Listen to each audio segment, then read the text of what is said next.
విశాఖ నుంచి మొట్టమొదటి container ship బయలుదేరింది. దీంతో తూర్పు తీరం నుంచి పశ్చిమ తీరం మీదుగా గల్ఫ్ దేశాలకి తక్కువ ఖర్చుతో సరుకు రవాణా చేసుకునే సదుపాయం కలిగింది.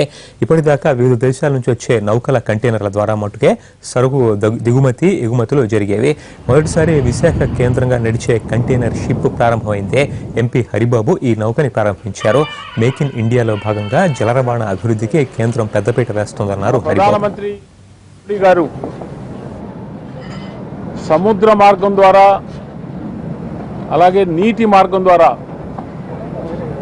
ఇన్లాండ్ వాటర్ వేస్ ద్వారా అంతర్గత జల రవాణా ద్వారా సరుకులు రవాణా చేస్తే తక్కువ ఖర్చుతో చేయగలుగుతాం. కాబట్టి దీనికి ప్రాధాన్యత ఇవ్వాలని చెప్పి ఏదైతే పదే పదే చెప్తున్నారో ఆ లక్ష్యంలో భాగంగా శ్రేయాస్ షిప్పింగ్ వారు ఈ విశాఖపట్నం పేరుతో ఉన్న ఓడని ఇటు తూర్పు తీర ప్రాంతం నుంచి పశ్చిమ తీరానికి కలుపుతూ అక్కడి నుంచి గల్ఫ్కి దుబాయ్కి కలుపుతూ సరుకు రవాణా చేసే విధంగా వారంలో ఖచ్చితంగా ఒక రోజు నిర్దిష్ట రోజు ఫలానా రోజు వస్తుంది షిప్ అంటే ఆ రోజు షిప్ ఇక్కడికి వస్తుంది.